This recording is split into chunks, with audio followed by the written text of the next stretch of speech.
Hello friends, welcome to my YouTube channel success competitive cues में आपका स्वागत है। फ्रेंड्स, आज हम आपके सामने इस वीडियो में एडुटेरिया का वीएसएससी सीजीएल या बिहार दरोगा या आगामी किसी भी परीक्षा के लिए संजीव सर के द्वारा सेट किया गया अति आवश्यक इंपॉर्टेंट जीके क्वेश्चन का सेट लेकर आए हैं। हमारे पास कुल 100 सेट यानी लगभग 5000 प्रश्नों का कलेक्शन है। आपको धीरे धीरे सभी सेट डेली बेसिस पर अवेलेबल मिलेंगे। आप हमारे YouTube चैनल पर डेली अपडेट रहें। इससे पहले भी हमने आपके लिए राकेश सर का बीएसएससी सीजीएल जो 2014 के बीएसएससी सीजीएल टॉपर हैं उनके द्वारा सेट किया गया बीएसएससी सीजीएल का प्रश्नों का कलेक्शन का सेट जो एग्ज़ाम के लिए बहुत ही इंपॉर्टेंट है, उन सभी प्रश्नों का सेट मैंने अपने वीडियो पर अपडेट कर दिया, अब उसे अपलोड कर दिया है। और अगर आपने अभी तक हमारा वीडियो नहीं देखा है तो आप हमारे चैनल के प्लेलिस्ट में जाकर देख लें। आपको 25 सेट लगभग अवेलेबल मिलेंगे। तो वीडियो शुरू होने से पहले अगर आपने हमारा चैनल अभी तक सब्सक्राइब नहीं किया है तो अभी सब्सक्राइब कर दें, लाइक कर दें और ज़्यादा से ज़्यादा लोगों को शेयर कर दें। साथ ही बेल आइकन भी प्रेस कर दें ताकि आपको आगे भी हमारे चैनल पर बीएसएससी सीजीएल या फिर बिहार दरोगा का सेट अवेलेबल मिले, चाहे वह राकेश सर का हो, चाहे एडुटेरिया का हो, क्राउन का हो या अरिहंत का हो। धीरे धीरे सभी सेट का सोल्यूशन आपको हमारे द्वारा सोल्यूशन करा दिया जाएगा। तो चलिए वीडियो स्टार्ट करते हैं। तो फ्रेंड्स, इसमें पहला प्रश्न जो है प्रैक्टिस सेट 1 का पहला प्रश्न है, भारत के साथ व्यापार करने का महारानी एलिजाबेथ द्वारा कब दिया गया था। तो भारत के साथ व्यापार करने का जो चार्टर था महारानी एलिजाबेथ के द्वारा कब दिया गया। तो इसका आंसर है फ्रेंड्स बी नंबर है 31 दिसंबर 1600 ईस्वी को महारानी एलिजाबेथ द्वारा चार्टर पर साइन किया गया था ताकि वह भारत के साथ व्यापार कर सके। तो इसका आंसर है बी। इसके बाद भारतीय राष्ट्रीय आंदोलन के शुरू से ही उग्र राष्ट्रवादियों का भी वर्ग था, निम्न में से कौन शामिल नहीं था। तो इसमें से चारों ऑप्शन जो है उग्र राष्ट्रवादियों का वर्ग था। इनमें से पूछ रहा है कि कौन सा राष्ट्रीय आंदोलन में उग्र राष्ट्रवादियों का वर्ग नहीं था। इनमें से कौन से जो है ऑप्शन में जो है राष्ट्रवादी जो थे उग्र नहीं थे। तो इसमें जो है इसका आंसर है, सबसे पहले इसका आंसर है गोविंद रनाडे। बाल गंगाधर तिलक जो थे गरम दल के नेता थे, लाला लाजपत राय भी गरम दल के नेता थे, बिपिन चंद्र पाल भी गरम दल के नेता थे, गोविंद रनाडे जो थे नरम दल के नेता थे। तो इसका आंसर जो होगा सी नंबर होगा। इसके बाद 3 नंबर में कह रहा है कि 1916 में कांग्रेस और मुस्लिम लीग के बीच लखनऊ समझौता हुआ। 1916 में कांग्रेस और मुस्लिम लीग के बीच लखनऊ समझौता हुआ, उसके कौन से परिणाम बाद में घातक सिद्ध हुए। तो कौन से परिणाम बाद में घातक सिद्ध हुए। तो इसका आंसर जो है सी नंबर है, कांग्रेस द्वारा मुसलमानों के प्रति संतुष्टिकरण की नीति का शुरुआत यानी कि आरंभ। तो इसका आंसर है सी नंबर। चौथा में कह रहा है कि व्यक्तिगत सत्याग्रह किस गवर्नर जनरल के काल में हुआ था। तो व्यक्तिगत सत्याग्रह जो है लॉर्ड लिलिथगो के काल में हुआ था। इसका आंसर है सी नंबर। पांचवा में कह रहा है कि भारतीय राष्ट्रीय कांग्रेस की पूर्ववर्ती संस्थाओं में सबसे पहली और सबसे प्रमुख संस्था कौन सी थी। तो सबसे पहली और सबसे प्रमुख संस्था जो थी, आंसर इसका है सी नंबर है ब्रिटिश इंडिया एसोसिएशन। भारतीय राष्ट्रीय कांग्रेस के जो पहले की जो संस्था है उसमें सबसे पहली संस्था और सबसे प्रमुख संस्था जो था ब्रिटिश इंडिया एसोसिएशन है। अगला 6 नंबर में कह रहा है कि साइमन कमीशन की सिफारिशों के संदर्भ में निम्नलिखित में से कौन सा एक कथन सही है। तो निम्नलिखित में से कौन सा कथन सही। तो इसका आंसर जो है सी नंबर है, इसने केंद्र में द्विसदन विधायिका के उन्मूलन का सुझाव दिया। साइमन कमीशन की जो सिफारिश का जो रिपोर्ट था उसने केंद्र में द्विसदनात्मक जो विधायिका है उसको उन्मूलन का सुझाव दिया था। तो इसका आंसर है सी। 7 में कह रहा है कि Dadabhai Naoroji British House of Commons के लिए चुने जाने वाले पहले भारतीय थे, उन्होंने किस पार्टी के टिकट पर चुनाव जीता था।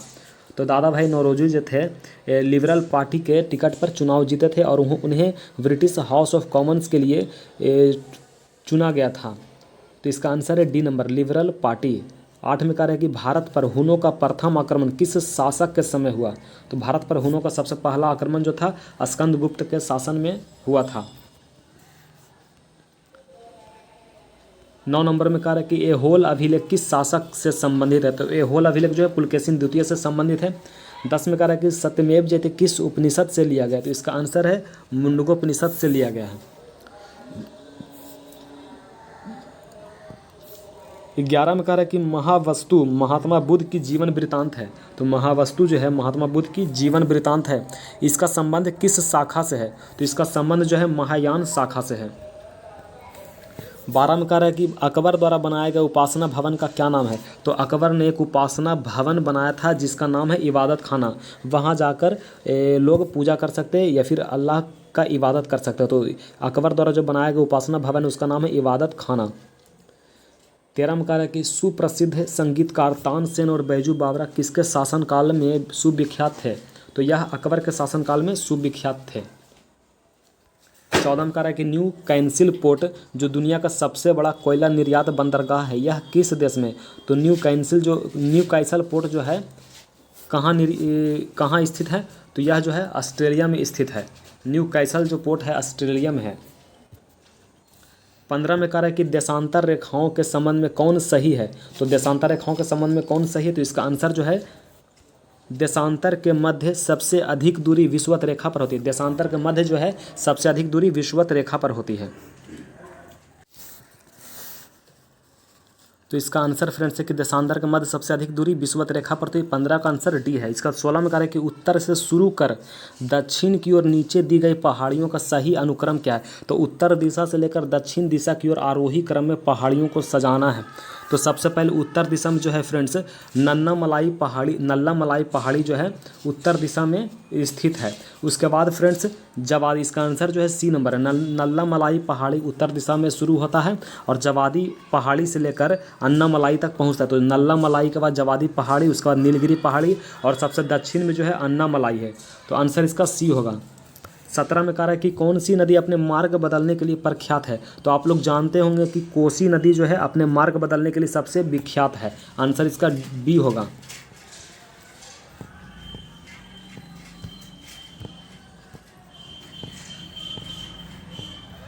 इसके बाद फ्रेंड्स 18 नंबर कह रहा है कि किस मृदा प्रारूप में लोहे के अतिरिक्त मात्रा होने के कारण अनुर्वरक हो जाती है? यानी कि कौन सा ऐसा मिट्टी है जिसमें लोहे की मात्रा मिलने से यानी कि ज़्यादा मिलने से वह उर्वरता उसकी ख़त्म हो जाती है? तो देखिए लोहे की मात्रा जो है जलोढ़ मिट्टी में ज़्यादा होता है जिसके कारण जलोढ़ मिट्टी की जो उर्वरता है कम जाती है। तो इसका आंसर जो है सी नंबर होगा। उसके बाद 19 में कह रहा है कि प्रकाश के संबंध में कौन सा कथन सत्य है? तो देखिए फ्रेंड्स इसका जो आंसर जो है प्रकाश के संबंध में कह रहा है कि यह एक विद्युत चुंबकीय तरंग है। तो प्रकाश जो है विद्युत चुंबकीय तरंग का भी काम करता है।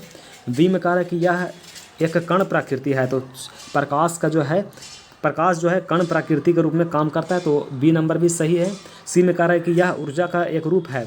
तो प्रकाश जो है प्रकाश ऊर्जा का एक रूप है। तो आंसर इसका जो है डी होगा। उपर्युक्त में से सभी कथन सही है। 20 में कह रहा है कि बायोगैस संयंत्र में निम्नलिखित में से कौन सी प्रक्रिया होती है? तो बायोगैस संयंत्र में कौन सी प्रक्रिया होती है? तो बायोगैस संयंत्र में जो है किण्वन प्रक्रिया होती है। आंसर इसका 20 का ए होगा, किण्वन प्रक्रिया। 21 में कह रहा है कि एक वर्ग में ऊपर से नीचे की ओर आने पर परमाणु के आकार क्या होता है? तो ऊपर से नीचे आने पर परमाणु का जो आकार है बढ़ता है। देखिए फ्रेंड्स कैसे बढ़ता है। सबसे पहले परमाणु जो ऊपर का परमाणु है उसमें परमाणु मान लीजिए छोटा है, धीरे धीरे जैसे जैसे नीचे आए तो परमाणु का आकार जो है बढ़ता जाएगा। तो इस प्रकार इसका आंसर जो है ऊपर से नीचे आने पर परमाणु का आकार बढ़ता जाता है और नीचे से ऊपर जाने पर परमाणु का आकार जो है घटता है। तो आंसर इसका जो है ए नंबर होगा। यानी कि समझ लीजिए कि ऊपर से नीचे आने पर परमाणु की जो त्रिज्या है, त्रिज्या जो है घटती बढ़ती रहती है। तो ऊपर से अगर नीचे आएंगे तो परमाणु की त्रिज्या बढ़ जाएगी और नीचे से ऊपर जाएंगे तो परमाणु की त्रिज्या घट जाएगी। तो आंसर इसका ए नंबर होगा। क्या इसका ये 22 में कह रहा है कि वायुमंडल में प्रकाश की विसरण का कारण क्या है? तो वायुमंडल में जो प्रकाश की विसरण का कारण जो है धूल कण है। वायुमंडल में प्रकाश की विसरण का कारण धूल कण है।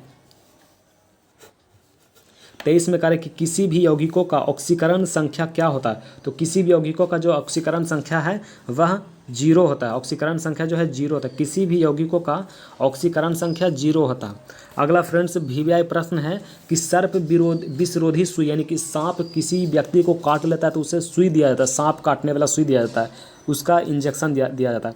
तो वह इंजेक्शन देने वाला जो सुई है किस तत्व का एक यौगिक होता है? तो देखिए फ्रेंड्स वह स्वर्ण यौगिक होता है। तो सुई जो है वह सोना का पदार्थ मिला हुआ था, स्वर्ण यौगिक होता है वह। तो आंसर इसका 24 का ए होगा।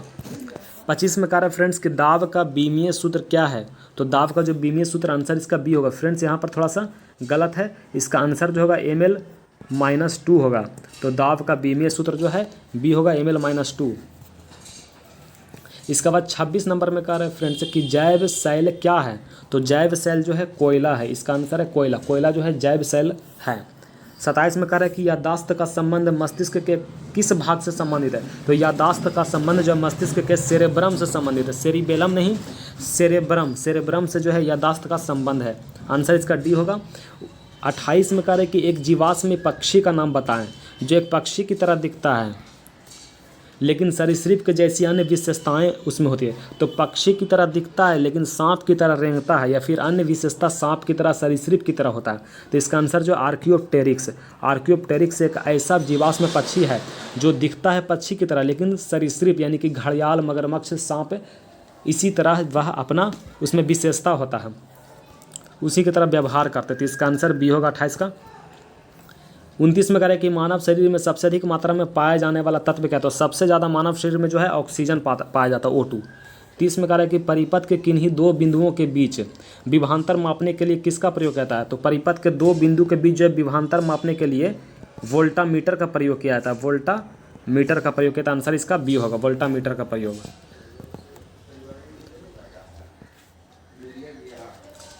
इसके बाद फ्रेंड्स 31 नंबर में कह रहा है कि आपातकाल के समय मौलिक अधिकारों का निलंबन कौन कर सकता है। तो आप लोग जानते हो कि जब आपातकाल लगता है तो उसमें मौलिक अधिकार को निरस्त या निलंबन करने की शक्ति सिर्फ राष्ट्रपति के पास होती है। आंसर इसका 31 का सी होगा। 32 में कह रहा है कि प्राक्कलन समिति के सदस्यों का कार्यकाल कितने वर्ष का होता है। तो प्राक्कलन समिति के सदस्यों का जो कार्यकाल होता है 1 वर्ष का होता है। प्राक्कलन समिति में जितने भी सदस्य होते हैं उनका कार्यकाल 1 वर्ष का होता है। आंसर इसका ए होगा 32 का। 33 में कह रहा है कि किसके अनुमोदन से भारत की संचित निधि से पैसा निकाला जाता है। तो आप लोग सभी जानते होंगे कि भारत की संचित निधि से पैसा निकालने के लिए सिर्फ और सिर्फ संसद की अनुमति अनिवार्य है। तो भारत की संसद के अनुमति अनिवार्य इसमें है। तो भारत की संचित निधि से पैसा निकालने के लिए संसद की अनुमति अनिवार्य है। इसके बाद 34 नंबर का रहा है कि भारतीय संविधान में विधि के समक्ष समानता किस देश के संविधान से लिया गया है। तो विधि के समक्ष समानता जो है ब्रिटेन के संविधान से लिया गया। आंसर इसका डी हो जाएगा। तो ब्रिटेन का संविधान से विधि का समक्ष समानता लिया गया है। 35 में कहा कि संविधान संशोधन प्रक्रिया संविधान के किस भाग में है। तो संविधान संशोधन जो है 368 अनुच्छेद में है। अनुच्छेद 368 में है और आर्टिकल 68 में है, 368 में है। और अगर भाग आपसे पूछे कि संविधान संशोधन प्रक्रिया कितने भाग में है तो भाग 20 इसका आंसर होगा।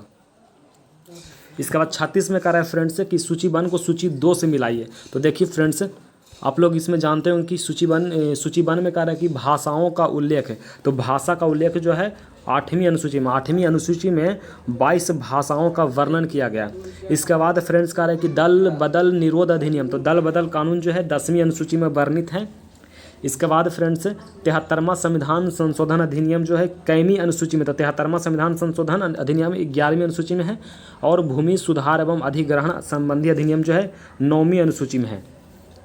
तो इसका आंसर जो है फ्रेंड्स बी नंबर होगा। बी नंबर फिर से आप लोग देख लीजिएगा। इसके बाद 37 में कह रहा है कि 1833 के चार्टर अधिनियम के अंतर्गत प्रथम विधि आयोग का गठन किसकी अध्यक्षता में किया गया था। तो प्रथम विधि आयोग का अध्यक्षता किसकी अध्यक्षता में किया गया था। प्रथम विधि आयोग का जो गठन है लॉर्ड मैकाले की अध्यक्षता में किया गया था 1833 के चार्टर अधिनियम के तहत। 38 में कह रहा है कि निम्न में से कौन सी औषधि जो है या क्रांति प्याज और झींगा उत्पादन से संबंधित है। तो प्याज और झींगा उत्पादन से कौन सा जो औषधि है क्रांति कौन सा, प्याज और झींगा उत्पादन से जो है गुलाबी क्रांति संबंधित है। आंसर इसका सी होगा 38 का। 39 में कह रहा है कि किन 2 संस्थानों को ब्रेटन वुड्स या जुड़वा के नाम से जाना जाता है। तो किन 2 संस्थानों को ब्रेटन वुड्स और जुड़वा के नाम से जाना जाता है। तो इसका आंसर जो है सी नंबर IMF और विश्व बैंक। IMF और विश्व बैंक और IMF को ब्रेटन वुड्स और जुड़वा संस्थान के नाम से जाना जाता है। तो आंसर इसका सी होगा।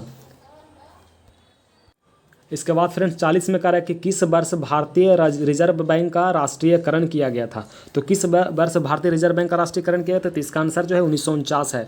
इसके बाद 41 में कह रहा है कि हिंदू राष्ट्र का विचार मूलतः किसका था।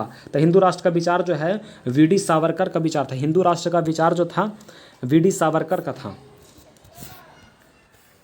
42 में कह रहा है कि भारत में आय कर क्या है। तो 42 में जो कह रहा है कि भारत में आय कर क्या है, तो आय कर जो है एक प्रत्यक्ष और अप्रगतिशील कर है।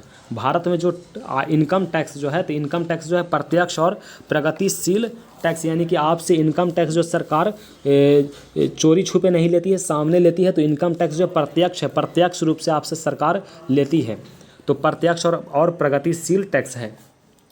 इसके बाद 43 में कह रहा है कि कुचिपुड़ी किस राज्य का प्रसिद्ध लोक नृत्य है। तो कुचिपुड़ी आंध्र प्रदेश का लोक नृत्य, आंसर डी इसका होगा। इसके बाद 44 में कह रहा है कि हिमानी उत्तम पर्व का संबंध किस खेल से। तो हिमानी उत्तम एक पर्व है, किस खेल से संबंधित है। तो हिमानी उत्तम जो है मलखंभ खेल से संबंधित है। हिमानी उत्तम पर्व जो है यह एक प्रकार का खेल का जो है पार्ट है, तो यह मलखंभ से संबंधित है। 45 में कह रहा है कि निपख आंदोलन के प्रणेता कौन थे। तो निपख आंदोलन के जो नेता थे दादू दयाल थे, आंसर इसका सी होगा। इसके बाद 46 में कह रहा है कि द्रकमा सिक्का किसने चलाया था। तो द्रकमा सिक्का जो है ग्रीक ने चलाया था, आंसर इसका ए होगा, 46 का ए होगा। 47 में कह रहा है कि बाढ़ के समय हर वर्ष नए एलुवियम का जमाव जो मिट्टी की उर्वरता को बढ़ाता है। तो बाढ़ जब होता है तो बाढ़ के समय में हर वर्ष एलुवियम का जमाव हो जाता है, जिससे मिट्टी की उर्वरता बढ़ जाती है। तो मिट्टी की जो उर्वरता बढ़ जाती है उसे क्या कहते हैं, तो इसे खादर कहते हैं, आंसर इसका खादर होगा। 48 में कह रहा है कि वह समुद्री सीमा जहां तापमान तेजी से कम होता है। तो समुद्री सीमा वह कौन सा जहां तापमान जो है तेजी से कम होता है। तो इसका आंसर है थर्मोकाइल, थर्मोक्लाइन जो है जहां तापमान जो है तेजी से कम होता है उसे थर्मोक्लाइन कहते हैं उस समुद्री सीमा को। 49 में कह रहा है कि बेसल मापदंड संबंधित है। तो बेसल मापदंड जो है किससे संबंधित है, तो इसका आंसर है बैंकिंग क्षेत्र से बेसल मापदंड संबंधित है। और 50 में लास्ट में कह रहा है कि इंग्लिश में पहली बार औद्योगिक क्रांति का शब्द का संबंध जो है प्रयोग किया गया था। तो औद्योगिक क्रांति का जो प्रयोग शब्द का प्रयोग किया गया था इंग्लिश में, उसका प्रयोग किसने किया था, तो आर्नल्ड टायम्बी ने किया था, आर्नल्ड टायम्बी। तो 50 का आंसर जो है डी होगा। इसके बाद फ्रेंड्स एडुटेरिया का द्वारा सेट किया गया कि इम्पोर्टेंट फैक्ट्स है जो सिंधु सभ्यता और हड़प्पा सभ्यता से है, स्मरणीय तथ्य। इसे भी हम आज समझा देते हैं, पढ़ा देते हैं। आप लोग वीडियो के अंत में इसे भी देख लीजिएगा जो इम्पोर्टेंट है एग्जाम के दृष्टि से। तो देखिए इसमें कह रहा है फ्रेंड्स कि भारत में मानव का सबसे पहला साक्ष्य प्राप्त हुआ था तो नर्मदा घाटी से। मानव का जो पहला साक्ष्य प्राप्त हुआ था नर्मदा घाटी से प्राप्त हुआ था। अगला कह रहा है कि सबसे पहले प्राचीनतम स्थायी जीवन, सबसे पहले प्राचीनतम स्थायी जीवन कहाँ से प्राप्त हुआ था, तो मेहरगढ़ से प्राचीनतम स्थायी जीवन प्राप्त हुआ था। तीसरा में कह रहा है कि एक ही कब्र में 3 मानव कंकाल के अवशेष मिले थे। तो कहाँ से मिले थे, तो दमदम्मा से। एक ही कब्र में 3 मानव के अवशेष मिले थे दमदम्मा से। फ्रेंड्स आपको कुछ आवाज़ बाहर से आ रहा होगा तो आप इसे इग्नोर कीजिएगा और वीडियो पर ध्यान दीजिएगा। इसके बाद फ्रेंड्स चौथा नंबर में कह रहे हैं कि गर्तावास के साक्ष्य कहाँ से मिला, तो बुर्जहोम से। गड्ढा घर जिसे गर्तावास कहते हैं, तो गर्तावास के साक्ष्य जो है बुर्जहोम से मिला है। इसके बाद अगला कह रहा है कि मानव के साथ कुत्ते को दफनाने का साक्ष्य मिला किससे, तो बुर्जहोम से। मानव के साथ कुत्ता को दफनाया गया था तो बुर्जहोम से प्राप्त हुआ है। इसके बाद फिर बोल रहा है कि जुता हुआ खेत का साक्ष्य जो है कालीबंगा से। जुते हुए खेत का साक्ष्य जो है कालीबंगा से। ये सभी प्रश्न VVI है। अगला कह रहा है कि अग्निकुंड का साक्ष्य कहाँ से मिला है, तो कालीबंगा और लोथल से अग्निकुंड का साक्ष्य मिला है। फिर कह रहा है कि युग्म समाधियाँ का प्रमाण प्राप्त हुआ है कालीबंगा और लोथल से। युग्म समाधियाँ का प्रमाण जो है प्राप्त कहाँ से हुआ है, तो कालीबंगा और लोथल से। युगल समाधि जिसे कहते हैं, तो युगल समाधि का प्रमाण कालीबंगा और लोथल से मिला है। अगला कह रहा है कि नकाशीदार ईंटे का प्रयोग का साक्ष्य कहाँ से प्राप्त हुआ है, तो नकाशीदार ईंटा जो है कालीबंगा से मिला है। नकाशीदार ईंटा कहाँ से मिला है, कालीबंगा से। इसके बाद फ्रेंड्स कह रहा है कि नर्तकी की कांसे की मूर्ति कहाँ से मिले, तो नर्तकी की जो कांसे की मूर्ति है वह मोहनजोदड़ो से मिली है। और अगला कह रहा है कि शवों को दफनाने की प्रथा, तो शव को दफनाने के लिए गाड़ने की प्रथा जो हड़प्पा काल में विकसित था, हड़प्पा काल से ही चला आ रहा है। तो शवों को दफनाने की प्रथा जो है हड़प्पा काल से विकसित है। इसके बाद बोल रहे हैं फ्रेंड्स कि शवों को जलाने की प्रथा, तो शवों को जो जलाने की प्रथा वह मोहनजोदड़ो में ही विकसित थी। आज हम लोग भी शव को जलाते हैं तो यह मोहनजोदड़ो के टाइम से ही चली आ रही है। तो इसका आंसर जो है मोहनजोदड़ो होगा। इसके बाद कह रहा है कि 3 मुख वाले देवता की मूर्ति प्राप्त कहाँ से हुई है, तो मोहनजोदड़ो से। 3 मुख वाले देवता की मूर्ति जो है मोहनजोदड़ो से प्राप्त हुई है। इसके बाद फ्रेंड्स कह रहा है कि मिट्टी द्वारा निर्मित हल का साक्ष्य, यानी कि वैसा हल जो मिट्टी द्वारा बना हुआ है। तो मिट्टी द्वारा बना हुआ जो हल है कहाँ से मिला, तो बनवाली से मिट्टी द्वारा बना हुआ हल मिला है। अगला बोल रहा है कि उन्नत जल प्रबंधन का साक्ष्य कहाँ से प्राप्त हुआ, तो उन्नत जल प्रबंधन का साक्ष्य जो है धौलावीरा से प्राप्त हुआ है। तो उन्नत जल प्रबंधन का साक्ष्य, यानी कि उन्नत जल प्रबंधन का मतलब जो होता है डैम होता है, डैम यानी कि जल को बांधने वाला जो बांध होता है, जल को रोकने वाला बांध है, उसे ही उन्नत जल प्रबंधन कहते हैं। तो उन्नत जल प्रबंधन जो है धौलावीरा का धौलावीरा में मिला है। अगला बोल रहा है कि शैलकृत स्थापत्य के प्राचीनतम प्रमाण कहाँ से मिला, तो शैलकृत स्थापत्य के प्राचीनतम प्रमाण प्राप्त हुए धौलावीरा से। तो शैलकृत स्थापत्य के प्राचीनतम साक्ष्य जो है धौलावीरा से मिला है। अगला बोल रहा है कि वैसा हड़प्पा कालीन स्थल जो 3 भागों में विभक्त है। तो धौलावीरा जो है 3 भागों में विभक्त है, धौलावीरा जो है 3 भागों में विभक्त है। इसके बाद नेक्स्ट कार्य है कि कृषि का प्रथम साक्ष्य कहाँ से प्राप्त है, तो कृषि का जो प्रथम साक्ष्य वह मेहरगढ़ से प्राप्त है। तो कृषि का जो प्रथम साक्ष्य मेहरगढ़ से प्राप्त है। और आप लोग सभी जानते होंगे कि चावल का प्राचीनतम साक्ष्य, यानी कि सबसे पहले चावल कुलडीहवा से मिला है। उत्तर प्रदेश का इलाका है कुलडीहवा, उत्तर प्रदेश का एक जिला है कुलडीहवा, तो कुलडीहवा से मिला है। इसके बाद बोल रहे हैं कि आग का आविष्कार हुआ था कब, तो आग का आविष्कार जो है पूरा पाषाण काल में हुआ था। और पहिए का आविष्कार कब हुआ था, तो नव पाषाण काल में। तो पहिया का आविष्कार नव पाषाण काल में, आग का आविष्कार पूरा पाषाण काल में। इसके बाद कह रहा है कि मानव द्वारा सबसे पहले प्रयुक्त अनाज कौन सा है, तो सबसे पहले मानव ने जौ उगाया था, जौ जिसे यव भी कहते हैं, जौ या यव। तो मानव द्वारा सबसे पहले प्रयुक्त अनाज जो है जौ है। इसके बाद अगला बोल रहा है कि मानव द्वारा सबसे पहले प्रयोग में लाया गया धातु क्या है, तो प्रयोग में लाया गया धातु जो है तांबा है। सबसे पहले मानव ने तांबे को प्रयोग में लाया था।